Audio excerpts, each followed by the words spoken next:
नमस्कार। India news Uttar Pradesh Uttarakhand देख रहे हैं आप और आपके साथ मैं हूं राजीव शर्मा। जी हां, 2024 के लोकसभा चुनाव में अब कुछ ही समय बचा है। विपक्षी नेताओं ने मोदी सरकार को हटाने के लिए एक मेगा प्लान तैयार किया है। बिहार के मुख्यमंत्री नीतीश कुमार लगातार विपक्ष को एकजुट करने की कोशिश कर रहे हैं, तो वहीं दूसरी ओर बीजेपी सरकार विकास के दम पर जीत की हैट्रिक लगाने की बात कह रही है। लेकिन जीत की हैट्रिक लगाना बीजेपी के लिए आसान नहीं होगा, क्योंकि सरकार के सामने कई चुनौतियां होंगी और उन्हीं चुनौतियों के दम पर विपक्ष सरकार को गिराने के सपने देख रहा है। सोमवार को बिहार के मुख्यमंत्री नीतीश कुमार और सपा सुप्रीमो अखिलेश यादव के बीच मुलाकात हुई और ये मुलाकात सियासी गलियारों में चर्चा का केंद्र बनी हुई है।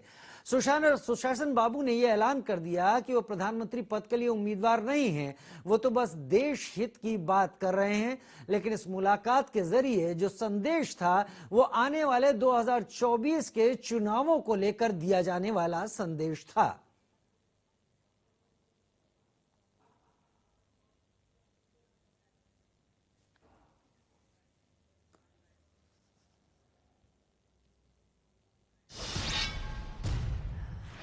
नीतीश कुमार और अखिलेश यादव ने मुलाकात के बाद सरकार पर किस तरीके से प्रहार किया, ये आप सुनिए। लोकतंत्र को बचाने के लिए, संविधान को बचाने के लिए भारतीय जनता पार्टी की लगातार गलत आर्थिक नीतियों के कारण किसान, गरीब मजदूर तकलीफ और परेशानी में है, संकट में है। महंगाई चरम सीमा पर है, बेरोजगारी चरम सीमा पर है और इस भारतीय जनता पार्टी को हटाने में हम आप लोगों के साथ हैं। भारतीय जनता पार्टी हटे, देश बचे, उस अभियान में हम लोग आपके साथ हैं। देश को आगे बढ़ाने के लिए और जो कुछ भी यहाँ शासन कर रहे हैं, कोई काम नहीं हो रहा है, सिर्फ प्रचार प्रसार हो रहा है। तो वैसी स्थिति में अधिक से अधिक पार्टियों के साथ बातचीत चल रही है और उसी सिलसिले में आज हम लोग भी बैठ करके बातचीत किए हैं। और जैसा इन्होंने कहा, हम लोगों ने तय किया है कि ज्यादा से ज्यादा पार्टियों को देश में हम लोग एकजुट करें और मिल करके सब लोग काम करेंगे ताकि यह देश आगे बढ़े, बीजेपी से मुक्ति मिले। उधर विपक्ष के आरोपों का जवाब देते हुए बीजेपी प्रवक्ता राकेश त्रिपाठी ने इनका जवाब दिया और कहा 2024 में बीजेपी की ही सरकार बनेगी। ये सभी क्षेत्रीय दलों के भीतर इतने अति महत्वाकांक्षी नेता हैं कि ये सब प्रधानमंत्री बनना चाहते हैं, जबकि 2024 के लिए पीएम पद पर नो वैकेंसी का बोर्ड लगा हुआ है। देश अभी भी नरेंद्र मोदी जी के साथ है, बल्कि नरेंद्र मोदी जी में जो लोगों का भरोसा था अब वो आस्था में तब्दील हो गया है। इसलिए नरेंद्र मोदी जी का विकल्प बनने के बारे में इन विपक्षी दलों को अपना ख्याल बंद कर देना चाहिए। सच ये है कि भारतीय जनता पार्टी फिर प्रचंड बहुमत के साथ सरकार बनाने जा रही है और नरेंद्र मोदी जी देश के फिर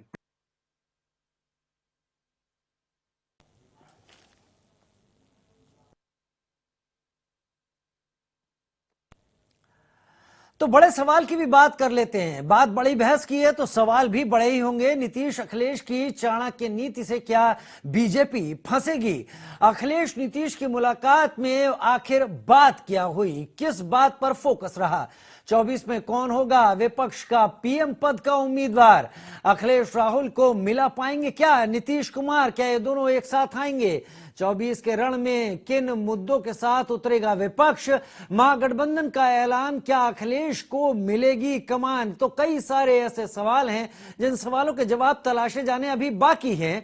लेकिन इस बीच ये कवायद शुरू हो गई है कि एक संयुक्त विपक्ष बीजेपी के सामने अपना चेहरा और अपना दमखम रख सके।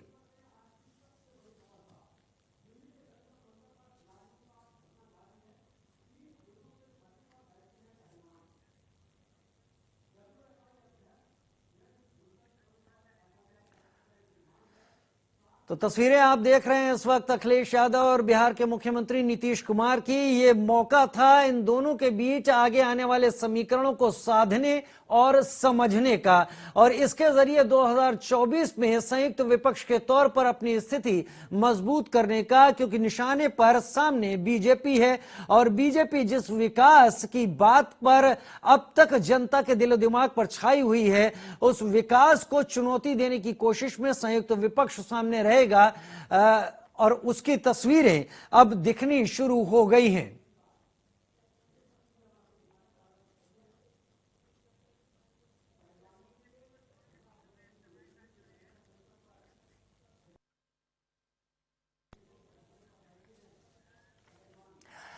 बड़ी बहस में हमारे साथ हमारे खास पैनलिस्ट जुड़ रहे हैं, जो कि हमें बताएंगे कि आगे आने वाले भविष्य को देखते हुए ये गठजोड़ आखिर क्या कुछ कर सकता है। जेपी पांडे समाजवादी पार्टी प्रवक्ता के तौर पर हमारे साथ जुड़ रहे हैं, स्वागत है आपका। ओंकारनाथ सिंह साहब कांग्रेस प्रवक्ता के तौर पर हमारे साथ जुड़ रहे हैं।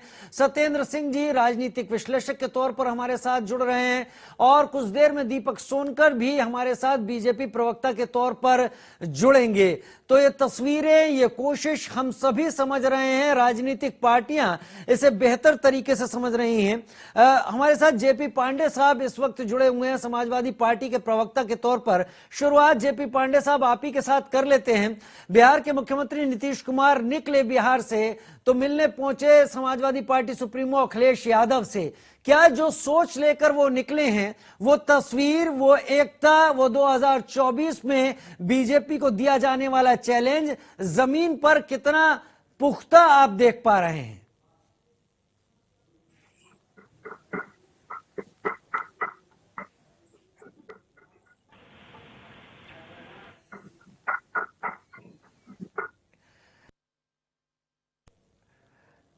पांडे जी, मैं आपके पास आऊंगा, आपसे तकनीकी कुछ समस्या है, आपकी आवाज साफ नहीं आ पा रही। ओंकारनाथ सिंह का मैं रुख कर लेता हूं। हालांकि ओंकारनाथ सिंह साहब, बिहार के मुख्यमंत्री नीतीश कुमार ने ये कह रखा है कि वो बीजेपी को चुनौती देने के लिए संयुक्त विपक्ष एक उम्मीद के तौर पर देखते हैं। मुलाकात उनकी समाजवादी पार्टी सुप्रीमो से हुई है, टीएमसी नेत्री ममता बनर्जी से हुई है। कांग्रेस इन कोशिशों को किस तरीके से देख रही है?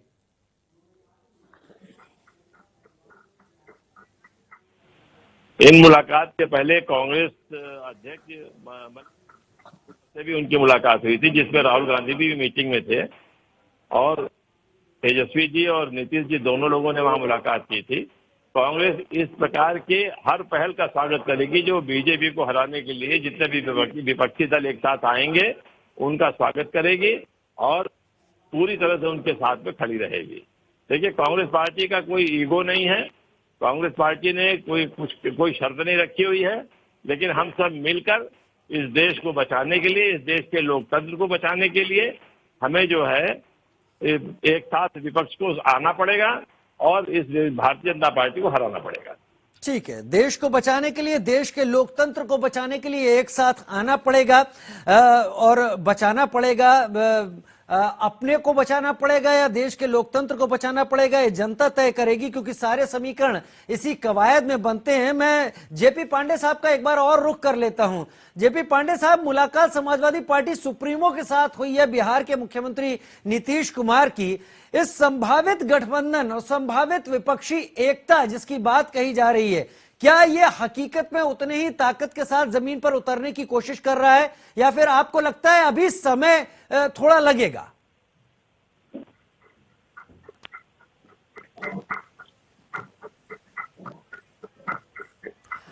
अपने आप को एक बार म्यूट अनम्यूट करके जरा सा करें, क्योंकि आपकी आवाज में दिक्कत है जेपी पांडे साहब।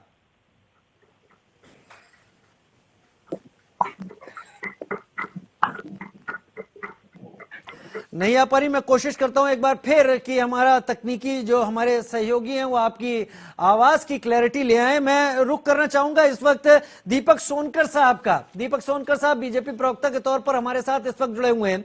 दीपक सोनकर साहब, पिछले 20 सालों में भारतीय राजनीति ने एक पूरा 180 डिग्री का टर्न लिया है। कभी बात होती थी गैर कांग्रेसी दलों की 20 साल पहले की अगर हम बात करें, ज्यादातर शब्द गैर कांग्रेसी दल होता था। आज गैर भाजपा की बात हो रही है और इस समीकरण को बनाने की कोशिश संयुक्त रूप से विपक्ष करने की बात कर रहा है, चुनौती बीजेपी के सामने रख रहा है। क्या अगर संयुक्त विपक्ष सामने आता है तो 2024 बीजेपी के लिए मुश्किल हो या ना हो, क्या कठिन होता दिख रहा है?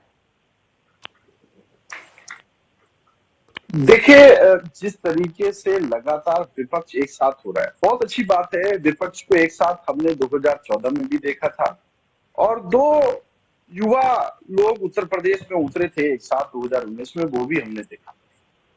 मगर जिस तरीके से जनता का भरोसा देश के प्रधान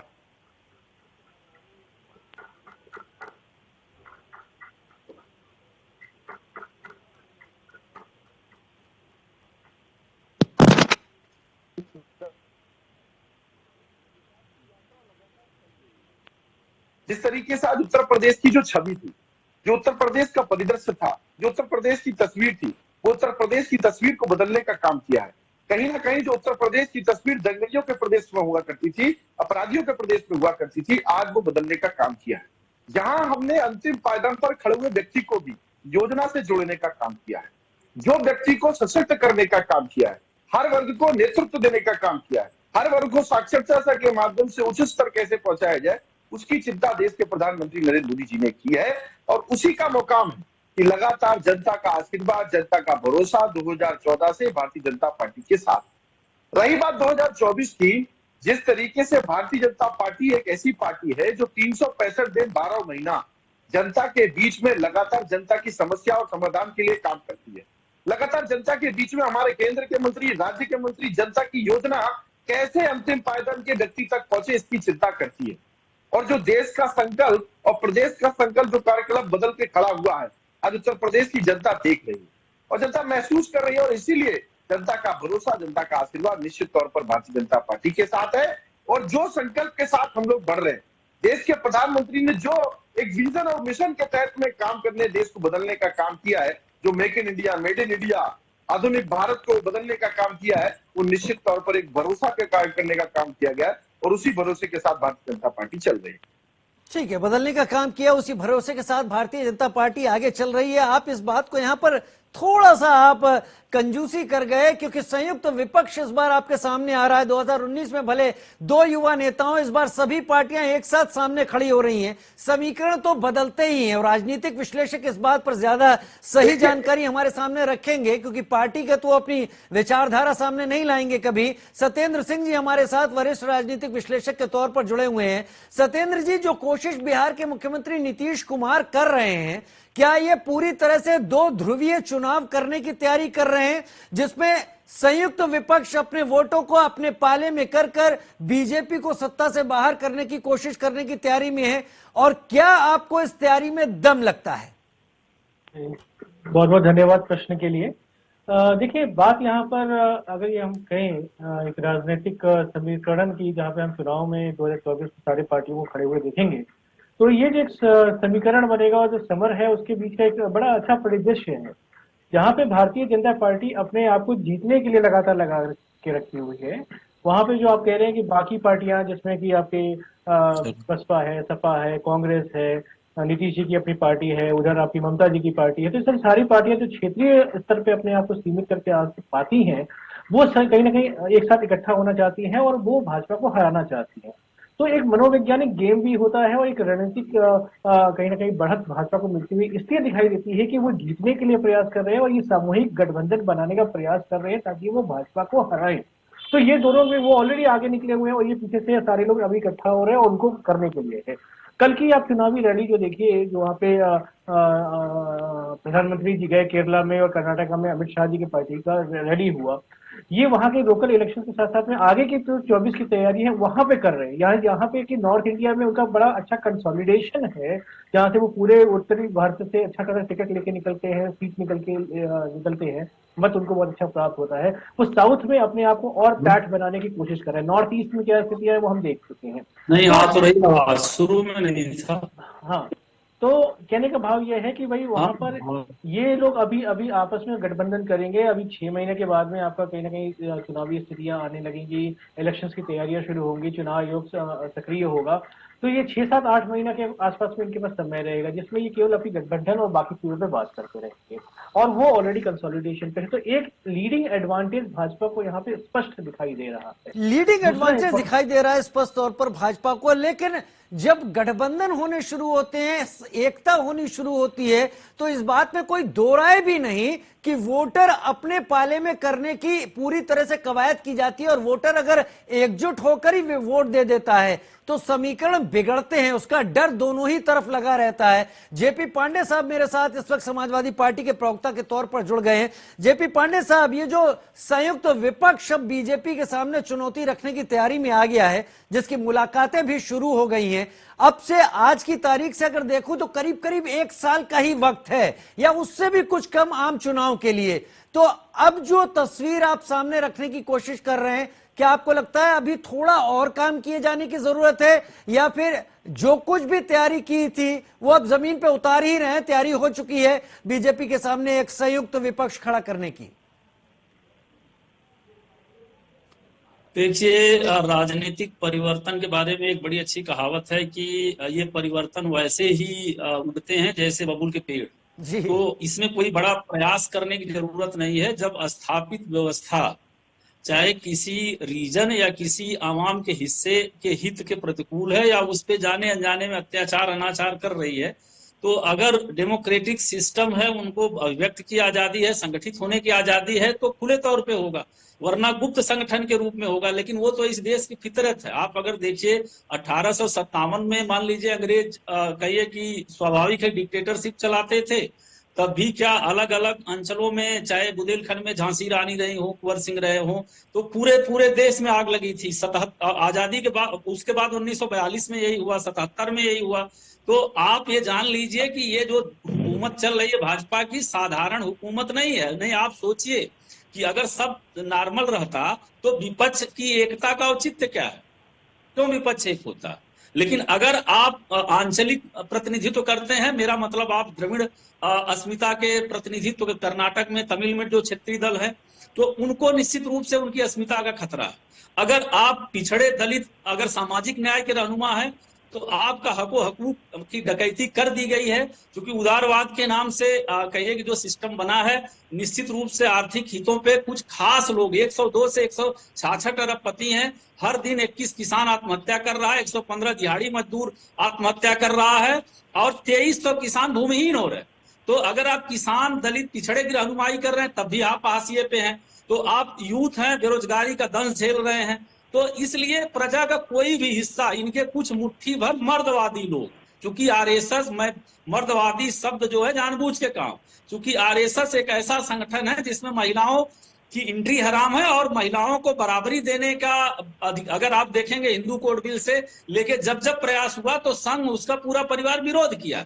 तो ये सारे लोग एक मंच पे आएंगे ही आएंगे, और इस बार भाजपा निश्चित रूप से ऐतिहासिक रूप से रसातल में जाएगी, क्योंकि ये भारत के आत्मा का चुनाव हो रहा है।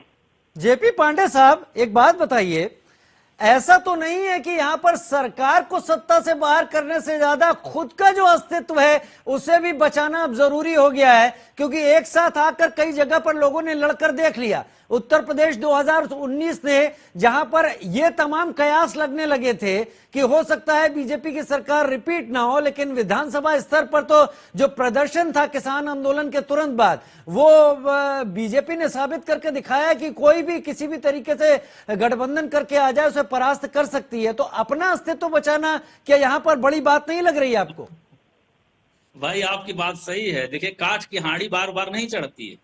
आप अब तो सतपाल मलिक साहब के बयान से भी स्पष्ट हो गया कि आप चुनाव के समय 40 जवान जो हमारे शहीद हुए, चूंकि उनको 5 हेलीकॉप्टर नहीं मुहैया करा पाए और अपने 8000 करोड़ के उड़न खटोलवा से सैर कर रहे हैं, तो उस समय एक आर्टिफिशियल राष्ट्रवाद आप पनपा लिए। लेकिन अब आप, जनता जान गई है कि इनकी भारत माता, इनकी गाय माता या भगवान राम के प्रति निष्ठा या दलित चेतना सिर्फ पाखंड है। आप ये सोचिए कि यहाँ गाय माता है, मेघालय में इनके प्रदेश अध्यक्ष अर्नेस्ट मौर्य, वो खुलेआम कहते हैं मैं गाय मांस खाता हूं और पूरे मेघालय को खिलाऊंगा।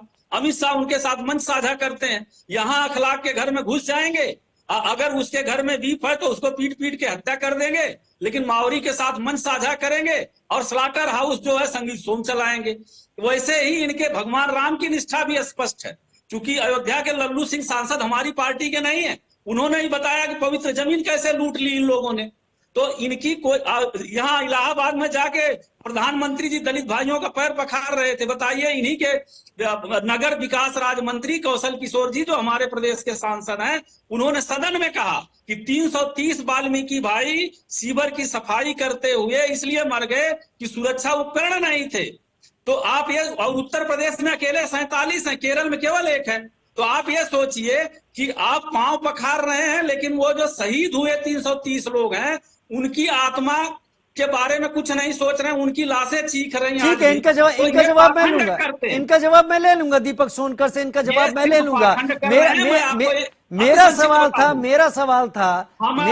सवाल बड़ा सीधा सा था। ये अपना अस्तित्व बचाए रखने का गठबंधन है, विपक्षी एकता। मैं आता हूं आपके पास, मैं आता हूं। एक मिनट ओंकारनाथ सिंह जी के पास जाऊंगा, सबको बराबर समय देना है। ओंकारनाथ सिंह जी कांग्रेस प्रवक्ता, ठीक है। जेपी पांडे साहब, ओंकारनाथ जी पहले ओंकारनाथ जी, अभी जो आप सुन रहे हैं जेपी पांडे साहब जो बातें कह रहे थे लगातार, क्या ये बातें ही हैं जड़ में? ऐसा लग रहा था कि जेपी पांडे साहब समाजवादी पार्टी की बातें कह रहे हैं। संयुक्त विपक्ष का जो रूप है वो हकीकत बनता हुआ आपको कितना लगता है? मैं स्पष्ट अपने सवाल पर रहूंगा। और उस सब में नेतृत्व किसके हाथ में रहने की संभावना लगती है आपको? देखिए, आपने पांडे जी से भी पूछा था और हमसे भी कहा था, मैं बोल चुका था, तो ये कहा था आपने कि अपने बचाने के लिए बंधन हो रहा है या कुछ और। तो मित्र, मैं आपको एक बात बता दूं, आज ही दैनिक जागरण में एक लेख निकला है मिस्टर ए सूर्य प्रकाश का, और उन्होंने बताया है कि सिर उठाता हिंदू फोबिया। पूरी दुनिया में इस समय जो लोग हैं वो हिंदुओं के खिलाफ इकट्ठे हो रहे हैं। वो क्यों हो रहे हैं? अभी एक एजेंसी है वहां पे जिसने क्या कहते हैं उसकी Jackson society, Henry Jackson society, इसने 1000 स्कूलों में सर्वे किया जहां हिंदू लड़कों के बच्चों के प्रति नफरत फैलाई जा रही है और सरकार इसको रोक नहीं पा रही है। उसका रीजन देखिए ये होता है, जब सरकारें अपने देश में होती हैं जहां पर हर जगह ये दिक्कत है, जहां पे बहुमत में लोग होते हैं और बहुमत वाले लोग चाहते हैं कि जो अल्पमत में लोग हैं वो हमारे हिसाब से चले, लेकिन सरकारें क्या करती हैं कि सबको बराबर लेके चलती हैं, तो एक सर्वधर्म संभाव का मैसेज पूरे वर्ल्ड में जाता है, तो उस धर्म के लोग जहां कहीं भी रहते हैं सुरक्षित रहते हैं। लेकिन जब अगर ये मैसेज आने लगता है कि यहाँ पे दूसरे धर्म के लोगों का आदर नहीं हो रहा है, तब जो यहाँ के बहुमत वाले वहाँ अल्पमत में हैं उनके लिए समस्या उत्पन्न हो जाती है। ओंकारनाथ जी, आप कहना क्या चाहते हैं? आप इस गठबंधन की राजनीति से जिसमें विपक्षी एकता आ रही है, उसमें बच्चों से जोड़कर क्या संदेश क्या है? मैं बता रहा हूँ कि जब ये पूरे धर्म के हिसाब से आप पूरे दुनिया में अकेले पड़ जाएंगे तो जो हमारे हिंदू भाई बाहर रह रहे हैं वो कठिनता में आ जाएंगे, नंबर 1। नंबर 2, जो लोकतंत्र है उसको टोटल ये सरकार समाप्त कर रही है। और ये चरितार्थ हो रहा है बात का जो चर्चिल ने 1947 में बोला था जब देश आजाद हो रहा था।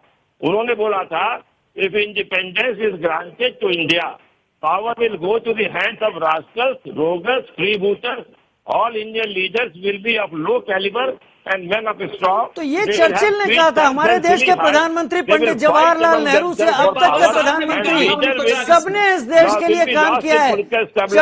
नहीं जी, air and water will be check. Omkarnath Singh ji, क्या तो आज जो है वो स्थिति नजर आ रही है जो इसको हमको रोकना है। ठीक है। सत्येंद्र सिंह जी, ओंकारनाथ सिंह जी के कोर्ट और की बातों का आज की परिस्थिति जिसमें संयुक्त विपक्ष बनने की तैयारी हो रही है, संयुक्त विपक्ष 2-1 पार्टियों का नहीं, सभी पार्टियों का जो विपक्ष में है, वो कवायद आपको ओंकारनाथ सिंह जी के तर्क से कहां से जुड़ती दिख रही है? देखिए, नीतीश जी का भी बिहार से हैं और सभी जगह से घूम रहे हैं, और वहाँ पे किस तरह की घटनाक्रम हो रही है, राजनीतिक उथल पुथल कैसी है, शराब से कितने देहांत हो रहे हैं। तो उनका एक लोकल जनाधार उस बिहार प्रदेश तक ही है, लेकिन उनका कितना जनाधार यहाँ यूपी में है और कितना सीट वो निकाल चुके हैं, इसका अंदाजा सभी को मिलता है। वैसे ही समाजवादी पार्टी का भी अपना एक जो दल है उसका एक सीमा है, वो यूपी के अंदर ही ज्यादा उनका परफॉर्मेंस रहा है। बाकी यदा कदा कहीं आगे वो कुछ सीट निकाल पाए या कुछ अपने टिकट के हिसाब से मत प्राप्त कर पाए, वो एक अलग बात है। अच्छा अच्छा, एक सत्येंद्र जी, ये जो पार्टियां एक साथ आ रही हैं, क्या इस बात की संभावना आम चुनाव में बनती दिखती है कि जब ये एक साथ वोटर के सामने जाएंगी तो अपना वोट शिफ्ट करा पाएंगी किसी एक कॉमन कैंडिडेट को, चाहे वो किसी भी पार्टी का हो? अगर ऐसा होता तो 2019 में समीकरण उत्तर प्रदेश विधानसभा चुनाव के कुछ अलग होते। क्या हो सकता है ऐसा 2024 में? मैं उसी पॉइंट पे ही आ रहा था। कहने का मतलब है कि जब इनका अपना जो वोट बैंक है उसका एक लिमिटेड दायरा है, तो अगर ये समाजवादी पार्टी कहे कि भाई मैं वहां पे जाके आपको नीतीश साहब आपके पार्टी को सपोर्ट कर रहा हूँ, नीतीश जी यहाँ पे यूपी में आके सपोर्ट कहें कि हम कर रहे हैं, तो ये इसका बहुत ज्यादा फर्क नहीं पड़ता, क्योंकि उनके अपनी पार्टी की जो विचारधारा है जेडीयू की जो वो यहाँ पे बहुत कम है। इसी तरह से सपा का वहां पे कम प्रभाव माना जाएगा। आपने यहाँ पर देखा कि रूलिंग पार्टी थी समाजवादी पार्टी, और उससे विपक्षी जो कांग्रेस और बसपा के साथ में बुआ और भतीजा और दो युवा आ गए, उसका भी कोई खास फर्क नहीं पड़ा। तो ये कहने का भाव ये है कि आप जब चुनाव को लड़ते हैं तो केवल वोट आपका जो जनाधार पारंपरिक है उस पर वोट आप टिकट बांटते हैं और उससे वोट प्राप्त करने की कोशिश करते हैं। परंतु यहाँ पे एक बात ये आई कि अभी किसी ने कहा कि भाई बहुत सारे किसानों के साथ समस्याएं आ रही हैं, बहुत बेरोजगार हो रहे हैं, सारी चीजें हैं। देखिए उसके सापेक्ष में ये आपके एलिगेशंस हैं, और इसके सापेक्ष में भाजपा जो है उसका तोड़ क्या निकाल के लेके आ रही है। जब ये पूरी एक कोविड का काल आया, सब तमाम समस्या देश ने पूरी देखी, विश्व ने पूरा देखा, उस समय पे बिल्कुल घर घर तक अनाज के पहुंचाने की कोशिश की गई, तो फ्री में आपका वैक्सीनेशन की शुरुआत करी गई, तो उस पॉइंट पे लेके वो आगे आ गए। वो चीज मैं दीपक सोनकर के पास चला जाता हूं। दीपक सोनकर, आपने बहुत सारी बातें सुनी, आपने सत्येंद्र भाई को भी सुना, आपने ओंकारनाथ सिंह साहब को सुना जिन्होंने चर्चिल को कोट किया, आपने जेपी पांडे साहब को सुना, जेपी पांडे साहब ने और भी तमाम बातें कही। क्या आपको लगता है, मैं सीधे सा सवाल, 2024 के लिए तैयारी है? देखिए समीकरण देखते हुए, लोगों के समर्थन को देखते हुए, अगर एक साथ कई लोग एक ही जगह समर्थन करने के लिए आ जाएं तो आपको चोट तो पहुंचा सकते हैं। क्या वो चोट बड़ी हो सकती है बीजेपी को, क्योंकि संयुक्त विपक्ष इस बार अपने सारे मतभेद भुलाकर एक साथ आपके सामने आ रहा है? देखिए इसमें मैं इतना जरूर कहूंगा कि चोट पहुंचाने का काम जनता जनार्दन का है, और चोट जनता जनार्दन पहुंचाएगी। निश्चित तौर पर जनता जनार्दन जानती है कि ये जो विपक्ष इकट्ठा हो रहा है, जब एक साथ जोड़े जा रहे हैं केवल सत्ता की लालसा को पाने के लिए और सत्ता के हक को जताने के लिए और कुर्सी की मलाई को चाटने के लिए, निश्चित तौर पर ये जनता जानती है कि किसी स्वार्थ के, जनता के हित के लिए नहीं, लोकतंत्र के हित के लिए नहीं, संविधान के हित के लिए नहीं, केवल अपने हित के लिए क्या हो सकता है। जनता ने इनको भी आशीर्वाद दिया था, मौका देखा है, इनको भी परफॉर्मेंस क्या उत्तर प्रदेश के अंदर रही है और कांग्रेस की क्या देश के अंदर रही है, ये जनता ने उस परफॉर्मेंस को देखा और जनता उस परफॉर्मेंस के आधार पर ही निर्णय ले रही है। रही बात, हमारे जयप्रकाश जी भाई हमारे कह रहे थे कि जो है अनुसूचित वर्ग के, दलित समाज के लिए क्या, मुझे एक बात याद आ रही है, इन्होंने जो जिस तरीके से, चलिए मैं ज्यादा वक्त नहीं दे पाऊंगा, मेरे पास वक्त नहीं है अभी ज्यादा, लेकिन आप सभी को हमारे दर्शकों ने जरूर सुना है। ये बात तय है कि बीजेपी विकास का नाम ले रही है, बीजेपी अपराधियों पर कार्रवाई की बात कह रही है, लेकिन संयुक्त विपक्ष भी बहुत सारी खामियों को सामने रख रहा है। जनता ही शायद तय करेगी कि क्या होगा 2024 में। आप सभी का हमारे साथ जुड़ने के लिए बहुत बहुत शुक्रिया। आप सभी हमारे साथ जुड़े। फिलहाल एक छोटा सा ब्रेक ले रहे हैं, जल्द हाजिर होते हैं।